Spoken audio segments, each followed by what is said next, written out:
Welcome to the Painting Lines Podcast, your one-stop shop for all things tennis.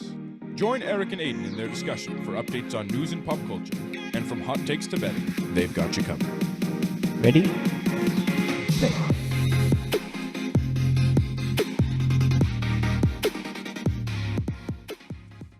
Hey guys, welcome back to the Painting Lines Podcast. So last week we had a great conversation on pickleball and its dynamic with tennis. This week we're going to be recapping the first week of Rolland Garros. It's been a pretty good tournament so far. Aidan, anything you want to mention? What do you think? What have you seen? Give it to us. Like you said, I think it's been a great tournament so far. I mean, it's exciting because of the upsets, and I know you aren't the biggest fan of them. Like, I know you like to have the seeds get really far. I think that the seeds getting upset makes it more exciting because it makes it more interesting to watch those earlier rounds.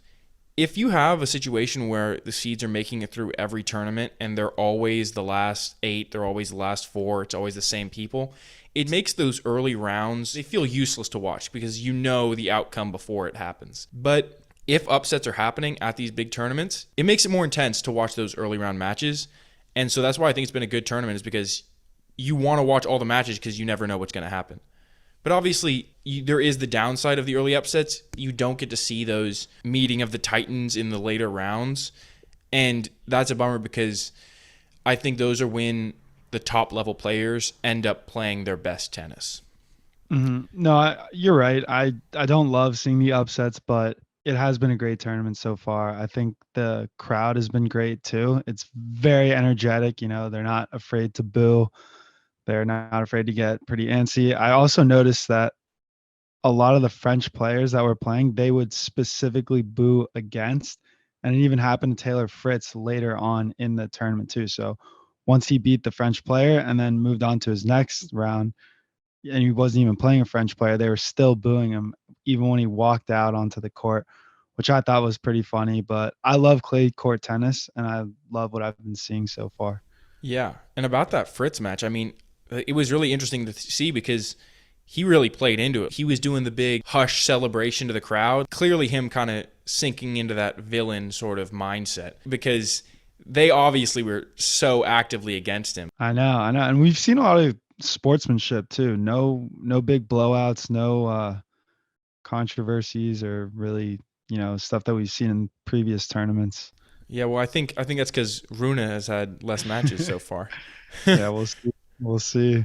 Yeah. All right. We've seen a lot of upsets too, huh? Yeah. Like we were saying, I mean, Medvedev losing in that first round, that was crazy, but was it that surprising? I mean, we talked about after he won a couple weeks ago that there was the little bit of the issue with, it's cold and damp and the clay is not the same as other clay court tournaments. And so that's maybe why he was able to succeed in it. But then all of a sudden he comes out and loses in the first round to this Brazilian guy who's ranked 172nd in the world. What's going on there? A pretty massive upset, even if he's not a great clay court player. Mm-hmm. And I agree. I think he needs to stop blaming the clay. Like, I'm kind of sick and tired of every time Medvedev loses, he just blames the clay. Oh, I hate clay. I hate playing on this surface. Like, grow up, man. If you're going to be a top player in the world, learn to love clay. Learn to play on it. It's freaking half the season. It's at a point where you might even start seeing Medvedev just skip the clay court season, just be like, I don't want to play in these tournaments. I don't really find success in them, obviously, other than the one big win he had. But if you skip that, you have this sort of weird ranking where he would only be ranked like number 8 in the world ever because he'd be missing an entire season. But when he's playing, he'd be like number 1 or 2. Yeah. Can you go into that ranking system? Kind of explain to the fans how that works. Well, so the ranking system on the ATP Tour it's kind of for all of tennis. You have tournaments and it goes back a year essentially. So you get X amount of points for a tournament and those points stay on your record essentially for a year. So say you went really far in the French Open, for example. Like Ruud is experiencing this right now. Mm-hmm. Last year he played in the final against Nadal, right?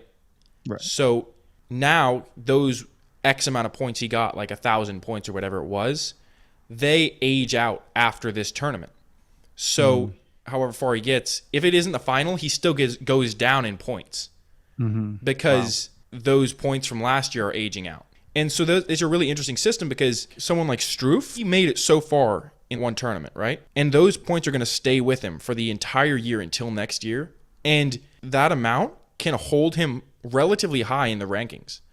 So all of a sudden, he doesn't have to play in as many qualifiers. He can get automatic seeding into a bunch of tournaments, right? And that allows him to have more opportunities to stay up there. So it's actually something I was really thinking about at this point is he got, I think, an automatic seeding into this tournament. Struff, right? Yes. You're talking about? And I'm wondering whether he'll be able to actually take advantage of that. Yeah. Because if you can get that automatic ranking, I mean, it's something kind of with Shelton, too. He made it really far in the Australian Open, has a high ranking right now, and now he's getting automatic bids into these bigger tournaments. And he hasn't really been capitalizing on them because he's been losing all these matches in the first round. But if he was able to win maybe 1 or 2 matches in these big tournaments, all of a sudden that would stabilize his ranking at number 30 or whatever it is. Yeah. Got it. Yeah, thanks for that. That was a great explanation. And just touching on Struff, I think he'll have a great grass court season based on the way he plays. He kind of reminds me of Nick Kyrgios. You know, he's got that monster serve and then very fast-paced shots. So hopefully the grass will play in his favor and he can sustain that ranking. Because I want to see him do well. I'm a Struff guy. Yeah, I think because of the different surfaces, it's like if you have a really good clay court player, they could have an excellent clay court season, go into the grass court season, and they're ranked 17, let's say. Yeah. And then they go into the grass court season, and they lose in the first and second round. And then they go into the hard court season, and they lose in the first and second round. But they maintain around top 40 in the world based on their clay court season. But it also just puts an insane amount of pressure on them for when they're in their good element. Because if they don't perform on that, then their ranking is just going to disappear. Right. And that's something that Kyrgios essentially thinks is unfair, you know, where he said that guys he hasn't even heard of on the tour have a better ranking than he does because they only play clay. Yeah, and that's such a big part of the season. Yeah, and I mean, remember in Andre Agassi's book, Open, he always talked about the clay court rats or something like that. And he's like, there are people in these other countries, like clay court isn't that big in the U.S., but in countries like Spain, there are guys that are just absolutely dirty on clay. Yeah. South America too. Like look at Jari from Chile. Look at all the Argentinians. The Brazilian who beat Medvedev. Like, exactly. They're sick on clay, but they can't necessarily compete on the hard court that all the top players spend 99% of their time playing on. Yeah. No Americans left in Rolland Garros. Yeah. At the time of the recording. Exactly. A lot of early exits. Early exits for other people too, like Felix Auger-Aliassime. I mean, losing the first round in straight sets. I know. I mean, Fognini's a good player, but I think you expect more out of FAA. Yeah, especially with the beginning of his year. Last year, he was on fire. I think he won like 3 or 4 tournaments in a row. So I thought he was going to, really break out this year in 2023, but haven't seen it yet. I think maybe we'll see it later on come like US Open on hard, but I guess clay just isn't his surface. So what else have you seen from this early part of the tournament? Well, Sinner, how about that? He's out. And then, Tommy Paul, Johan Struff, Kecmanovic, De Minaur, they're all out right now. So that just blows open the bottom half of the draw. Like it's really anyone's tournament right now. It's all up for grabs. Yeah. I mean, and you called that Jari win over Paul. That was pretty cool to see. Yeah. I know, right? Pretty cool to see. He was the favorite, but like Tommy Paul is still ranked higher, so it still feels like an upset. You know what I mean? Yeah. Oh, I know. And the first set, Tommy Paul won 6-2. So as I'm watching, I'm just like, oh, I regret this. Yeah. But, I was still rooting for Tommy Paul. Yeah. That's why, like you said, it was a win-win bets where you're like, if this one guy wins, I lose my bet, but I'm still happy that he won. Yeah, I don't want to spoil anything, but I may have another one of those at the end of the episode. Okay.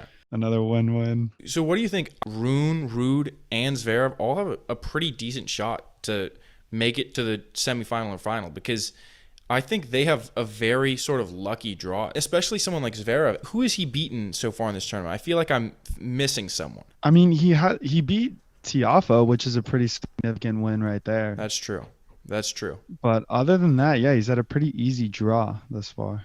It's lucky for him because he's a player where I think he made the semifinal last year as well. When he broke his ankle. Yeah, so he made it super far last year. He's one of those players, like I was saying with Ruud, where if he didn't make a good run this year, his ranking would just tank super quickly. No, I'm glad to see Zverev do as well as he's doing right now after that gruesome injury. Yeah. Like, I don't know if you were watching, but it was cringy. It was almost like that Kevin Ware, not as bad as the Kevin Ware basketball injury, but still, like, you could just see he rolls his ankle and then just flattens out, does not get up, doesn't even think about it. Like, Nadal walks over to him. Brutal injury. Something you don't really see too often in tennis, a non-contact sport. Yeah, I mean, and those are some of the worst injuries. There's just when some guy's just running full speed. It's like how they always talk about how the ACL is a non-contact injury, and it's just one of the worst. When you see someone go down and they weren't touched, it's almost worse than if they got hit. Yeah, I know, because their knee just buckles and you can just tell, like, you can see the agony on their face too, like the pain that they're in.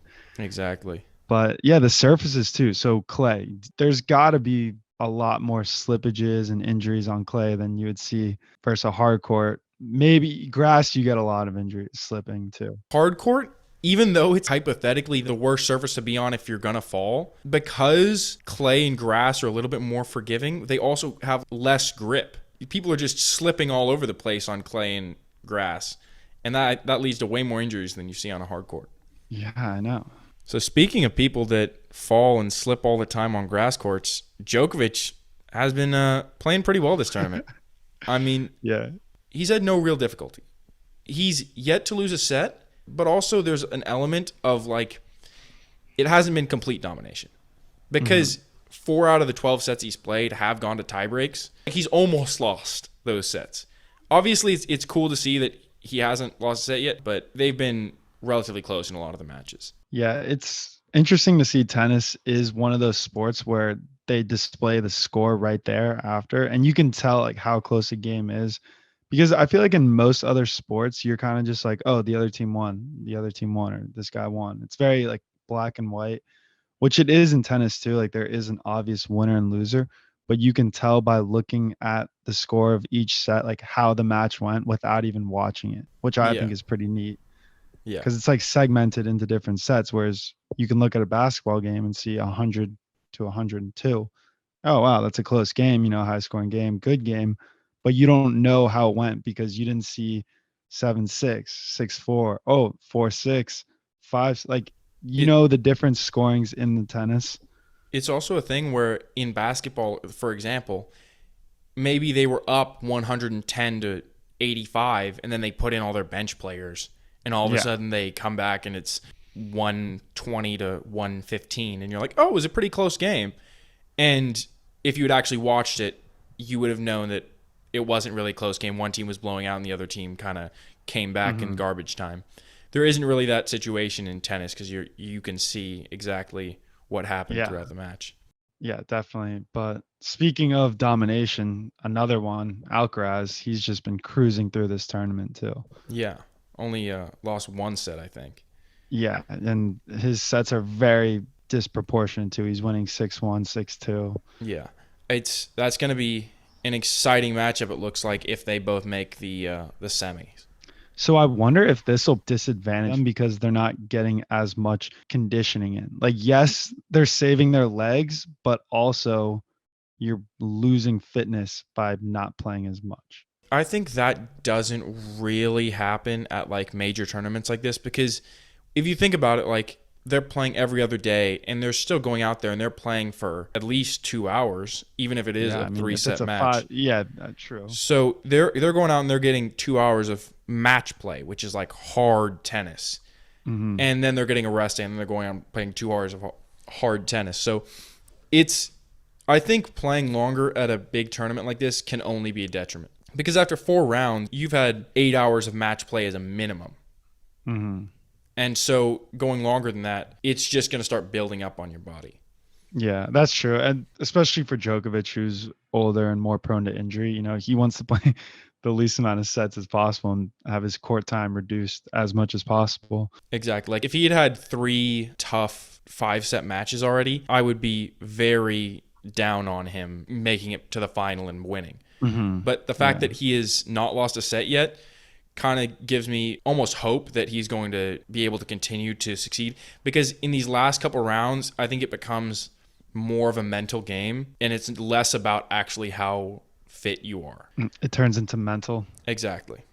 Mm-hmm. So your personal opinion, do you want to see Djokovic win this tournament? I mean, Because this will put him ahead of Nadal. I think it would be his 3rd Grand Slam on every surface, right? He'd be the only person to have ever done that. That's pretty cool. Well, what do you think? You didn't answer the question. Do you want it? I didn't ask if you think it would be cool. I want to see him beat Alcaraz. I'll say that much. I would like to see him. If they play in the semifinal, I'd be rooting for Djokovic. If he made the final, I think it would depend on the matchup. If Djokovic was playing Zverev, exactly, Zverev, I think at that point, I would be rooting for Zverev, because I think it would be really cool to see Zverev win a Grand Slam. That is such a tough one. Like, I love Djokovic. I know. But I think Zverev deserves it. I think he's put in so much work, and that U.S. Open he lost the team. I know. And after being up 2 sets. Yeah, I would be happy for him if he won it. Oh, I'd be ecstatic for him. But both are pretty big milestones. One's playing for their first Grand Slam, the other's playing for the all-time most Grand Slams. But hey, we can't get too ahead of ourselves. They haven't even made it. Yeah, I mean, you can't overlook Alcaraz. No. Well, obviously it's kind of a toss-up in the upper half there. I mean, you still have Tsitsipas in there. You still have Alcaraz. You still have Djokovic. Yeah. 3 guys that are honestly all tournament favorites.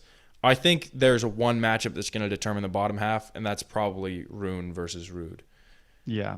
Even if Zverev makes it to the semifinal, probably whoever comes from that matchup is going to be the winner. It's like last year, Djokovic played Nadal, I think, in the quarterfinals. And once Nadal beat Djokovic, you knew that he was going to win the tournament. I mean, I can't believe he beat Ruud in 3 sets in the final. Yeah. And I think the last set was 6-love. It was ugly out there. Yeah. It's tough to be playing against Nadal, though. I just want to see good tennis. My boy Tommy Paul's out, so yeah. I just want to see good tennis. Exactly. No Grand Slam for the Americans yet. Nope. All right, let's jump into segments. Sounds good. You ready? Yeah. What's new in tennis for you, Eric? All right, I got something pretty good. So Brian Shelton, Ben Shelton's dad, stepped down from being the head coach of University of Florida men's tennis to coach Shelton, to coach Ben. Okay. So he's quit his job and he's fully dedicating himself to focus on Ben Shelton, which is pretty interesting because, you see this a lot in tennis, the father-son coaching dynamic. You have Tsitsipas and his dad, Ben and his dad now, and Ruud and his dad. Christian Ruud was actually a great Norwegian player back in the day. And then you even have like Nadal and his uncle too, right? Yeah, Uncle Tony. Yeah, and then Shapovalov and his mom too. Yeah. His mom's his coach. Well, I think it's one of those things where in tennis, since it's such an individual sport, you have these people coaching them from when they can hold a racket, all of a sudden their parent is teaching them to play tennis, and coaches them all the way from when they're 4 until they're 20.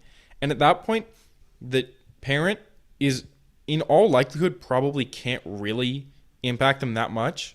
Mm-hmm. But they have been there for so long that it's just probably just a mental thing that for the player, I have to have my parent here. Yeah. I'm not sure. I think that's actually harmful because I think it creates a dependency. And people actually get it. Tsitsipas gets annoyed when reporters ask him why he's still using his dad as a coach when he can get a real coach. He gets annoyed. And I think it's because deep down he knows it too. He could probably break out into an even better player with a real coach, but he's so dependent on his dad because his dad created that dynamic. He coached him since he was so young. Like Tsitsipas would essentially be lost without him. So I don't think it's great to have a parent coach. I think you should separate the two. Yeah, but I think it's hard for both the parent and the player to disengage like that, because I think it's one of those things where there's probably a level of codependency. The parent's been involved in the player's game for so long that they don't want to let go of that, and for the player is like, this guy's been with me the entire time. He helped me develop my entire game. Why would I get rid of him now? Mm-hmm. Yeah. Plus, it's your blood relative. Exactly. You have a personal relationship with this person. You do, but you would think that if they wanted what's best for you, that they would hand over the reins. Yeah. What do you have? What's new in the tennis world? Saw this post about Nadal. He turned 37, so happy birthday to Nadal. Happy birthday. Feliz cumpleaños. On his birthday, he had a surgery on his hip, on the left psoas tendon. Whoa. And apparently it went well. That's what doctors said. What a birthday present. Had positive signs. I just think it's interesting to know, and really hopeful that means that it is 2024. If it is his last season, that he'll be able to play at sort of a decent level. Because I know that Federer in his last few years, when he was dealing with all of his injuries and surgeries and stuff like that and all this time off, when he did show up, it was not Federer, really. It was a shell. I hope that we don't see that with Nadal. It would be just tough to see him out there struggling. Yeah, I wonder what his recovery time is going to be. Like, knowing him, he's going to be going full force in therapy and try to get out there as soon as possible. It's definitely going to be hard for them to be like, Nadal, you have to take it slow here. And he's like, no, I want to be out there. So, bet of the week. Choo choo. All aboard the Jari train. I'm hopping on it again. I am taking Jari again this week over a fellow Norwegian, Casper Ruud. Yeah, so massive upset. I'm taking the win-win bet again because I love Casper Ruud, and I'm taking Jari plus 155 because, first of all, he beat him in Geneva, and I think he'll do it again. Like, watching that match, Casper was just pinned on the baseline the whole time, whereas Jari was just pummeling the ball left and right. And I think it's going to be the same, but on the other side, you can argue that since Ruud has already played him like so recently too, he's made adjustments and he'll give him a better fight. But I'm sticking with Nicolas on this one. Yeah, I mean, he also has that momentum after beating a top player in Tommy Paul, so he probably has a lot of confidence going into this match. So I think that's a pretty reasonable bet. Yeah, who are you going to take this week? I'm taking sort of not a straight up bet. My bet is Rune to win the third quarter plus 100. I like going for the bets that are in the plus. I'm not a big fan of going for the favorite bet, but that's just me. Yeah, that is just you.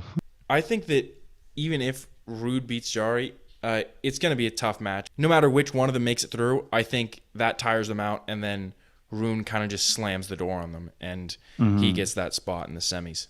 I like that rationale. Yeah, and Rune also has some momentum because he did beat Ruud in Italy, so he has a little bit of momentum going into this match if he plays Ruud. Right, if. Don't jump the gun now here. Yeah. So what did you have for your match of the week? Match of the week. I had a thriller this week. So Sinner falls to Altmaier 7-6, 6-7, 6-1, 6-7, 5-7. This was probably the craziest match I've seen in a while. Definitely one of the matches of the tournament too. So in the fourth set, Sinner had two match points that he couldn't capitalize on. And on one of them, he had an overhead smash that he should have put away, but Altmaier got a racket on it. Actually pieced it up pretty well because Sinner put it right down the middle. And Altmaier's return of the smash, it would have been an easy volley for Sinner to just put away, but it clipped the tape of the net and zoomed by Sinner, landed in, boom, no more match point. Altmaier goes on to win that set and then ultimately wins the whole match too after 5 match points of having it himself. They were going back and forth with deuces. It had me on the edge of my seat, and I was supposed to leave for a flight, and I just kept pushing back because I wanted to see the end of this match. It was crazy. And the Yeah. emotion was wild too. You saw Altmaier acting like he won the tournament. It's like crying after. Probably felt like it did to him. I mean, I can't even imagine. Just watching that last game at 6-5 was some of the best tennis, like most exciting to watch I've seen in a while. Just because agree. he goes up in that last, he goes up 40 love. And you're like, boom, I got it. Pretty much over. Sinner battles back and has multiple break points. And he had break points where he had easy, or nothing's easy, but he had shots that could have been put away very reasonably if it wasn't on a match or on a break point.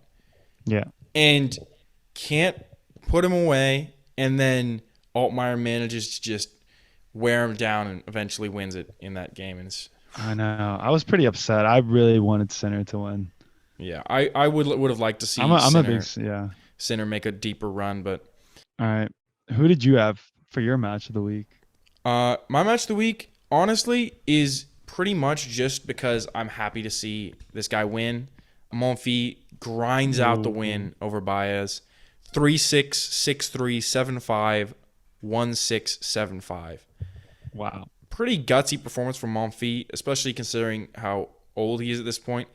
And I just think it was really interesting that he was able to battle back after that fourth set being so one-sided. He obviously grinded out the third set, 7-5, and then just, boom, just gets pretty much just swept out of the game in that 6-1 fourth set.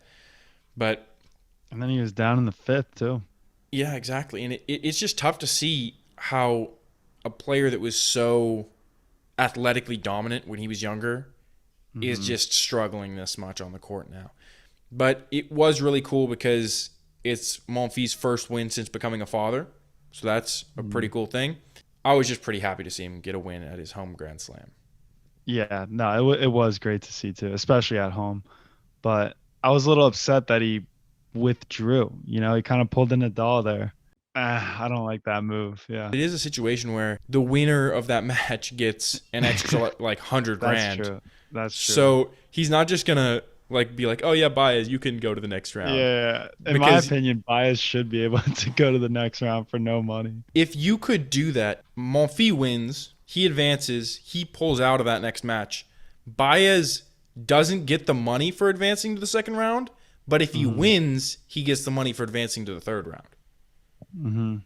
Yeah. I mean, that'll never happen, though. It'll never happen, but that would be a very cool system if they set it up that way. Yeah, definitely. All right, so that's a wrap. Thanks for listening. Definitely check us out next week when we recap the whole tournament. Let us know what you guys think, and we'll catch you later. All right, and that's the show. If you're not already subscribed, go ahead and hit that subscribe button. You can find us on Instagram, TikTok, YouTube at Painting Lines Podcast. Feel free to shoot us a DM or email us any questions or thoughts at paintinglinespodcast@gmail.com.